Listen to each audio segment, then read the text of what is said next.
Okay. Good morning, everyone. Or good morning in Indiana, early morning there in the US, and good evening from the Philippines. And for today, we have a very special guest, no less than my cousin, Maureen Germany. I also call her Cousin Maui. And just a brief backgrounder, Maureen Germany, or my cousin Maui, graduated summa cum laude in legal studies in the US and is now a successful professional lawyer in Indiana, US. So, cousin Maui, perhaps you can give two key points on your study habits for our viewers to take note of, especially for students and even those in graduate school that they can be inspired to follow. First of all, good morning or good evening. And thank you so much, my cousin. This is wonderful. I want to take the time also to congratulate you on this. Yes, I would love to answer that question. It's going to take me back to where I don't want to remember, but yes, you have to, if you want to get to your, goals, I would say one is to have a timeline or an outline of what you're going to study and make sure it's balanced. This is from my professor. She said to me, I see that you're studying this subject this day. Try not to do that. Try to make sure you have 5 topics so that you can memorize, because our brain can only retain so much, so you want to retain a little bit of everything. So Exactly. that's one. Number two is self-care. Make sure you have the balance. You eat well, try to sleep. I want to share you this, I call it lullaby, because it can be stressful and it's really hard to sleep, especially the day before the exam. Oh, this is amazing. It's the song is from Nora Roberts. Oh, sorry, Nora Jones. Yeah. Yes, those songs, they're great. They're great. If you want to try, try some songs that can make you feel relaxed. I think that's very helpful. I just think this is from my friend in Puerto Rico. She said that only think happy thoughts. Happy thoughts. Train yourself to do that. That's all. I That is agree. one. Mhm. Correct. So correct on the no sleep part. Correct. Yeah, Because very when you're important. studying, it's like your whole life revolves around studying, right? So all the others That are is right. bonus. Yes. That is right. I want to ask you that later. Okay. So for this episode, we actually started a new series on Everlasting Star YouTube channel on how to start or build a career. So your episode, how Maureen Germany started her career in the Philippines that led to a lawyer profession in Indiana, US. I know for sure there are a lot of well, students or budding lawyers or young professionals who would be delighted to hear about your life experience and how you became successful and who you are right now. This will be a very inspirational session for sure. So let's start with the first question. Uh, Yes. what problem did you experience before starting your career? And why was it such a big deal that you went looking for a solution when you did?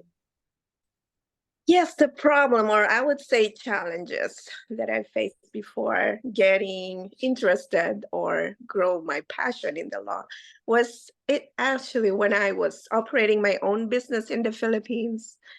And I was trying to make a decision to come here, which I did when I finally got here in America. The communication, how it is when you try to run a business and you're that 1,000 miles away, it was difficult. And so there was some issues in that part, which I believe if I had a legal knowledge, in-depth knowledge in the law, it would have been, more easier, manageable. It was difficult. So I decided, in fact, when we were having a meeting about that issue or challenges, I ran to what do you call this? Barnes and Noble. That's like a bookstore. I bought this stack of books about business law, partnership. That's what I had before. And all of that. I read whole night. And then the next day I was ready for the meeting and I said, this needs to, well, you know how it is, you can imagine the decision making that I was making being that far away. And it went, I would say it went well, but it would be, I thought to myself, law really is something that we all, not just lawyers, not just, you're interested. It's something that is, I would say, necessary in life to take time and learn. And then when I finally got here, another challenge is, since we're at it, another challenge was that how to navigate this foreign country, being myself by myself here. Support system is not there anymore. In all of your mentors, I had to leave back home. And so I said, I again run to the books as I've always have done. Even when I was little, I felt like I can always find answer in the books. And so I said, okay, I have to get into the next level of this legal education. And that's what I did. And I was just so fortunate and lucky. I feel lucky to have my superiors, my supervisors, my friends support. And I believe they're really, I would just gonna have to take an opportunity to say they're become a part of the problem solving. Oh, yeah. So thank Correct. you. So, and I think you're also doubly blessed because you shared Mhm. mostly when I was there, right, in the US. You mentioned to Yes. me that you grew up with Grandma Marcelina with her house full of books, right? So I Mhm. remember that very well. Yeah, that's right. I was there where all some of my cousins, I'm not gonna name them, they were like running around. I'm hearing them. I was so fascinated with books, with or without pictures. I was just so fascinated by it. And again, and one more thing I want to add is that none of us were lawyers. None of us, I've never met a lawyer, never getting interacted with lawyers in for good reasons. Never have. So I've never imagined myself being in this profession, to be honest. I thought I was going to be a teacher. I thought I was going to be health professional as expected. You know what I'm saying? So it was quite interesting. It's something unknown to me, and that brings the challenge in a good way to keep me in that path. So it was one of the challenges in a way that being a lawyer, this is for the attorneys out there. Yes. Yeah, most of my classmates in law schools, they that's their path. That's how they grew up. And they're working there, they know where headed. As for me, it was, I don't know, there's a certain way to write Exactly. the legal memo. It's called, I want to share this. It's called IRAC, which is issue, rules, analysis, and conclusion. There's a formula that I had no idea. And so that's just one of the things that you have to start early. And I was concerned because my dad told me, he said, if you want to be good and if you want to excel on something, you have to make sure you start early. And then and then I got here, got into the law school, and I was sitting there and I said, okay, this is super new. But then, I just follow the protocol, the system. You got to respect the system.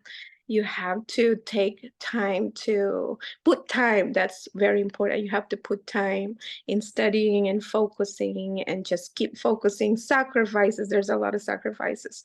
You're gonna be away from your family. You're gonna be away from your life. The life you will have no life. But it's worth it when I finally have to apply my knowledge and impact the lives of the people. So Yeah. So actually, yeah, when you were sharing that part, your dad has to keep on reminding you to start early. The verse that Mhm. came to my mind was the one in Proverbs saying that you have to teach your child in the way they should go, and when you do that, they will not depart from it. So Absolutely. once you start teaching, giving the lessons to your child, like what we had with our parents, and we are blessed to have that as well, then we do not depart from it, but because that is a valuable life lesson that starts at a very early age, right? And Hmm. so look at you now. You didn't have any lawyer background to look up to, but look at you now. You graduated at the top of your class with actually it's a very new profession or very new environment It for sure. a lawyer coming from a different background here in the Philippines and with a Mhm. business background as well. So I think that's a commendable feat. Congratulations. And I know Thank- you will do very well in anything you put your mind into, because that's the key as well. The focus, the laser like Mhm. is very important. So in that I regard, agree. why did you choose that career in that regard? Okay, so I have mentioned, thanks for that question.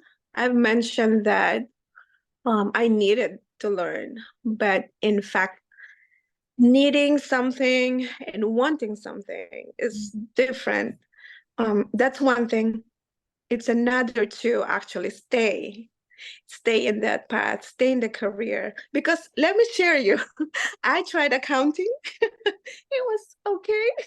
I did good. I tried, let's see, I tried computer science. It was doable, yes, because, as we become, there's so many things that I need to learn about computers and how it works. I tried not a business. The business is something I've always had with me. I've always wanting to learn. That's like my second passion, I would say. And I tried some courses, but it's the fact that my interest, it just didn't grow. It just didn't grow. So I said, okay. And then, but when I finally got into legal studies, time flies. It's just time flies. That's how I knew. I said, okay, law school is probably even more interesting. There's more to it. So yes, so I think that part is what, helped me decide that, okay, this is what I'm gonna do. And then I started off, making plans and all arranging my life. And so I did that. And one thing when I was in law school, I would say I got into what they call clinical program. Clinical program is similar to residency in healthcare Yeah. field. And so the requirements was for you to have you have to be in a good standing, and it's basically, has to be approved by the state certification board. And so I was able to handle cases, real clients. And I was responsible for almost entire case, the theory. Okay, what is this? And then how do you strategize and, compile evidence and all of this, the real attorney work as a student. And it was, and then knowing that the one you're representing is actually serving the country. She was serving the country, and it was she's being I'm not supposed to say the names, but I can tell the what do you call the circumstances. So she was being abused, and she was being, at home. She was being abused by her partner, and there was a child involved. And so I was able to go to court with her and pretty much tell the judge, please, you do something. Let's put it that way, do something. So so they were granted, the judge granted us with what they call the protective order. And I was able to, separate her from her, abuser, as well as the child. That moment right there is when I said, goodness, the more you know about the law, or whatever you choose to do, your career, the more you can help. The more you can help, and the more you can be out there and pretty much, be there for people. That's when I decided this is gonna be what I'm gonna do for the rest of my life. And very Yes. good choice as well. And Mhm. congratulations also to your professional Thank associate. you. They are very blessed to have you in their roster as well.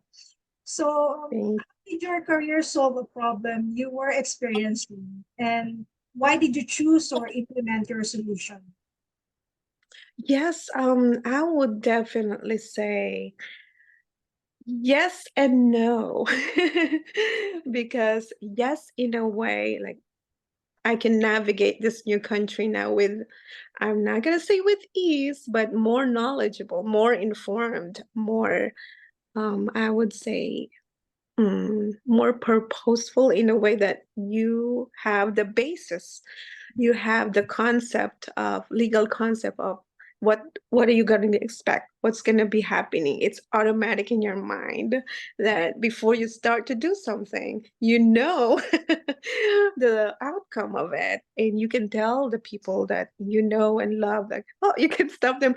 I know your intention is good, but I'm not going to say legally, but usually it might happen. So I was able to impart what they call Murphy's Law. It means that if something's gonna go wrong, it probably will. So just be ready for it. I believe that's part of the training. And so I was able to do that. So it was with ease. I can sleep and saying I didn't do anything wrong today that would wake up and say, hey, you got to appear in court, something like that. So that's very, very helpful. That solves the problem of not knowing and less uncertain in this foreign country. And then I would say that no, it didn't solve all the problems, only in the sense that I still miss my support system. I still miss my what do you call the go-to people that I say, hey, is this right? In a sense, outside the league, or a little bit the people that knows me and knows more than me. Um, so that's why I said yes, it did solve the problem, and no, in that sense. But then again, I've met a lot of people that was able to help me and make it easier, and pretty much serves as a support system as well. So that part I welcome and I appreciate. Actually, that also answers, I think, partly the Uh-huh. question: were there any Hmm. relationship support or features you love, and how did it feel to get help? I'm sorry. Were there any support Oh, system, yes. relationship, or love, and how did it feel to get help? Not because I wanted to get invited again here, but really, you're part of my support system. When remember when you visited me here Mm, from, yeah, and you took the time to meet with me, and it was a perfect timing for, I think it was our winter vacation, and we met in New York City. exactly. And yes, and we were talking. I was so excited. We were talking, and after we talked, you went, thank you for the American law that you shared with me. And I was, wow, I was sharing an American law. This Maureen from a little town of Bulacan. Yeah, that's the moment when I said, oh, okay, you appreciate what I do, and it's amazing, and you Mm, stay connected. So thank you for that. My superiors, my boss, he was the one who wrote recommendation for me. Um, so I want to take the time to thank, yeah, those my friends also. They were very supportive, very patient. Oh my goodness, you will not have time when first year, especially first year of law school, second year, you will not have time for anything else, and that's the reality. uh, and so but when we see each other the next time, they're very loving, very understanding, and all that. So that really helped. that really helped see. And yeah, my colleagues, my coworkers, wherever I go, I treat them like my sisters, my brother. You're my family now. I would always say fam every time when I do, let's say, I would say this group. I'm gonna say my mediation group. I would call them mediation family. That's what I call them. This group, my group family. That's how I treat them, and it because they have been. That's how they treat me, and I'm very fortunate and grateful. And they're also blessed to have you as well as part of Mhm. their circle and their network. I'm sure of that. That So, is correct. Oh yes. what are your goals as a professional? Mhm. I'm sorry. What are your goals as a professional? As a professional, let's see. The short term, I have short term and long term goal. So I want to share you my short term, which is just happened actually. I wanted to learn more about mediation. That is the new, not I wouldn't say new. That is the I'm very interested in learning more about mediation. This is a little different than being in court and being out there and advocating for one client. Mediation is, as a mediator, my role is to basically help both parties to agree. So it's a different challenge, but again, my short term was to learn more, exposed more on those kind of situations and to network with people, those that have been doing it for years and years. That's how you're going to learn the practical part of it. And also, so that's my short term goal. My long term goal was to expand my business that I'm working on, mediation practice, I'd say. Um, so I think we're getting there. But I want to tell you also, I told our students and just whatever career you have or have in mind, I would say that for the long-term goals, we can have don't I don't limit myself to one or two or three. I'm sure. We've talked about that earlier. Like you gotta have something. I would say even if I do have different goals, it stays in my interest and passion. If that makes sense. So my long-term goal would be to finally have a mediation practice that would serve nationwide, if not international. Why not? So we can always. International. Mhm. Going for that. So that's what I have in mind. And I'm sure you'll have success in whatever you do as you are doing right now. And looking forward to that international part so we can connect again. That's correct. There you So go. you I can have a post. mentor. Will you be my mentor, Miss? Of course, Mm, yeah, no problem. I would be glad to offer my international services to you. experience. For free, probably. Mhm, Okay. mhm. So, are you comfortable sharing data or metrics demonstrating your success? And what does success look like to you? Success probably look like when you finally have the time to do something else other than work and you're enjoying it. You don't feel guilty because you already know that Correct. you've done your part. That's success to me. And the biometrics would be that for over, oh my, this question actually made me reflect to the time where I started and to think about it. Goodness, I've been involved in a prosecutor's office, criminal defense firm. I've been part of that. Immigration, I served in the immigration firm. I represented men in uniform. I represented children. I advocated for them.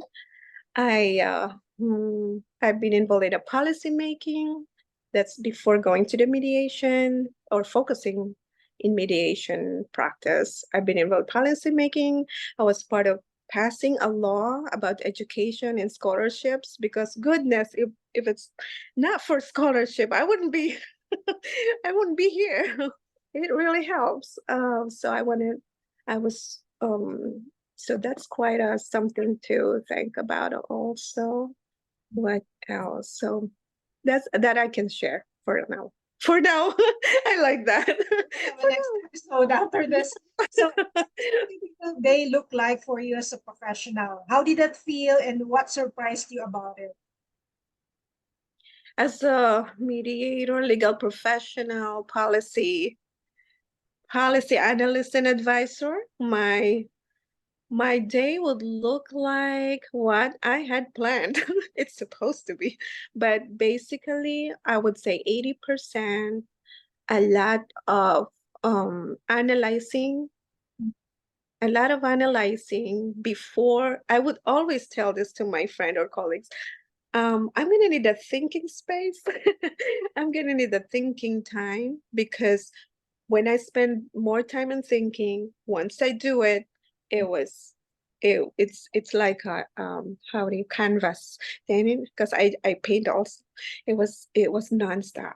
It was, and then that's when I feel that I needed to take time to, when I say think, that means you did your research, by the way. You've done your research, you've done interviews, you've interacted with people, you become aware of the facts and opinions. They both matter, because that's very important to know the people's motivations, people's interests and goals as well. When you analyze, you have to take that into account, not only one plus one. No, there's actually like, you can put parentheses in that, or circle, whatever that means to them. So so that is part of my day. And then I would respond. This is very important to me. I would say to my friends, even if we're on vacation, really, or with my friends, I would say something like, I need correspondence time. Can we have that? Like this time, right? I said at 9 to 10, could I do correspondences? They would laugh at me. Correspondences, meaning you look at your emails, you look at your, whichever needs attention. And I go by priorities. What is the most urgent, I would say. And even if wherever I go, my mind said, what needs, it's very important to me, because I've been in that situation where I needed a response. It's very critical. So I put myself in their shoes. So if you think that way, you give importance to people's pleas or requests, or yes, sometimes it's just almost impossible, but try as much as you can to be that. And I think that is part of having a successful day, when you have all that checked. And self-care, actually, that's part of the when I say self-care, even if you are talking to the clients, even if you are in the middle of chaos, you have to train your mind to be stable. Because this is okay. I want to share you something that I learned in mediation, is that people can have two